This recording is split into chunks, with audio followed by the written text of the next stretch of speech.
Welcome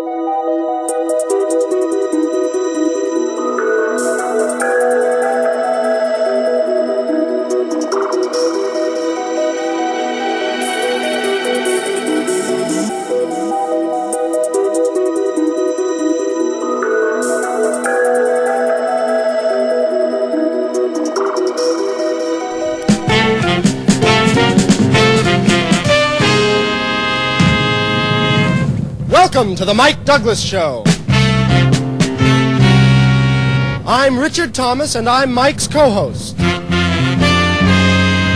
With us on the show will be, from the new film Star Wars, Carrie Fisher, Mark Hamill, and Harrison Ford. From the Cincinnati Reds, Pete Rose, and Tom Seaver. Singer Billy Paul, and the mime troupe Mummenschanz. Now, here is the star of our show, Mike Douglas.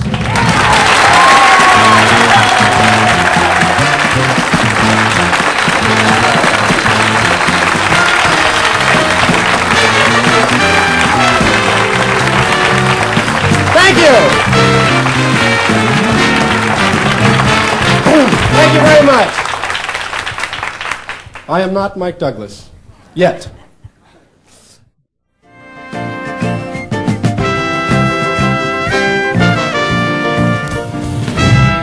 Star Wars is a blockbuster motion picture that has everything a good movie should have. It has excitement, action, fun, and Star Wars has a few things that no other motion picture has ever had. A robot named C-3PO that talks, and one named R2-D2 who just beeps and clicks. It has the fearsome stormtroopers of a galactic empire and a 100-year-old Wookiee, whatever that is. But in addition to all that, the movie has as one of its stars our next guest. She plays a lovely princess who's the pawn in an intergalactic struggle for power. What a movie it is. Please welcome Carrie Fisher.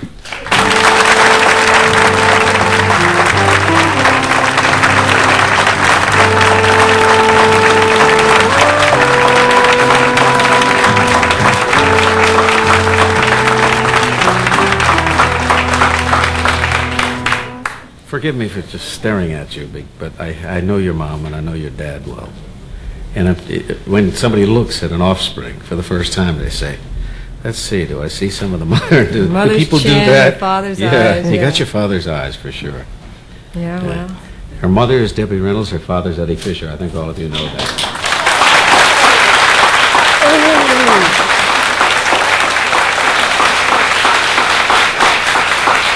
But you're gonna be able to forget all that after, not forget them, but you won't have to be identified that way after the success of this picture. I don't mind. I like my parents. Do you? Yeah. Your first picture was Shampoo. Yes. And I love what you said about it in reading about you. You said it was not really like making a movie because you did it in a home in Beverly Hills, and it was like what you grew up around, wasn't it? Yeah, it only took about 2 days. I didn't know what I was doing before I knew it was over.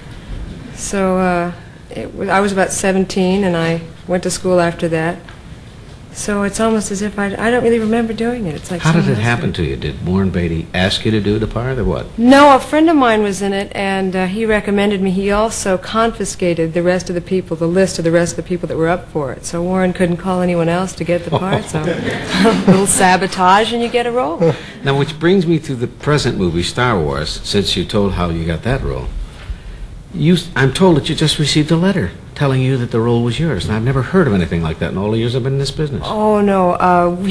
George Lucas saw everyone in California. Anyone who could walk into the office was eligible. So I walked in the office and I was eligible. But I tested for it, as did a lot of other girls, and after about 2 weeks of not hearing, I didn't think I had it, and then they called me and said, you're the princess.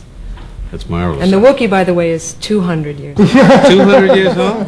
A 200-year-old Are you Wookiee. thrilled with what's happening to this movie? Because the last report I got was that it's now ahead of Jaws as far as the weekly grosses are concerned. Really? I didn't hear that. Yeah. Oh, it's terrific. We never imagined that it would be, I mean, we knew it was special when we were doing it, but we didn't imagine it was going to be this kind of big hit like it is. It's terrific. And I've never seen publicity like it's had. No, it's a great film. Covers of magazines, and hearing about something like that before you see it, naturally you're going to rush out and say, I've got to see this. What's that all about? You dropped out of high school at 15. Well, I slid out of high school. It was kind of a gradual thing. I never decided. I was in my mother's chorus, and we were rehearsing all day, and we did the show at nights. And I was on a correspondence course at the time, but what ended up was that they did most of the corresponding, and I never really kept in touch with the school. So. But you weren't that turned down with the school, the way you describe it, the Gucci-Poochie kids. Those things in the press, kid, they make those up. Didn't those come out of your lips? That was in People magazine. Didn't that come from your lips? No, the Gucci-Poochie? a lot of the stuff. It aptly describes the way a lot of the Once they dress latch up. on to what they think is a good angle with someone, they're liable to ride you right down. A friend of mine, an actress named Beulah Bondi, an older lady, someone started a story once that she loved elephants. And people send her elephants from all over the Next world. thing she knew, she was married and to one. she's got a trunk full of elephants, and she doesn't particularly care for elephants. And it all just came from just a rumor being Oh, started? it's amazing what can happen. I love cars.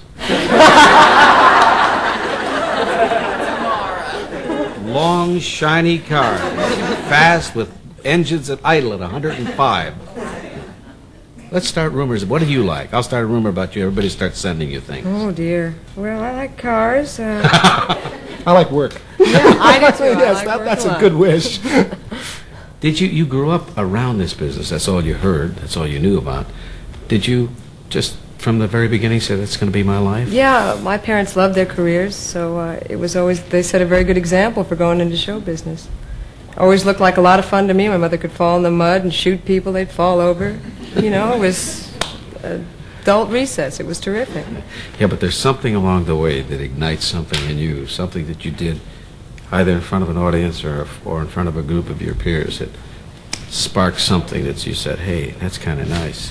What was it with you? Oh, no, I always did it. My mother always had the cameras going, and there was never a moment when I decided. It always seemed to be a part of it. You taking home movies of you? Is that it? Yeah, she had an insatiable thing about that, so we always did Follow that. you everywhere you go. Yeah. Let's get a picture of that. Tell about your role as the princess. Oh, dear. Well, it's not your damsel in distress, average, everyday, run-of-the-mill princess. She doesn't scream and faint without the guys. She's okay on her own. George has written terrific characters for all of us. He didn't write sort of your, oh, God, please, help me, Mike, please, they're chasing me, the stormtroopers. It's no longer believable, huh? No, she's a very independent girl. She goes swing across, shoots stormtroopers, hangs around with Wookiees and Jawas and sand people. You know. What do Wookiees look like? Wookiees are about 7'4". They're very hairy everywhere. Palms of their hands, maybe in the inside of their mouths, I don't know.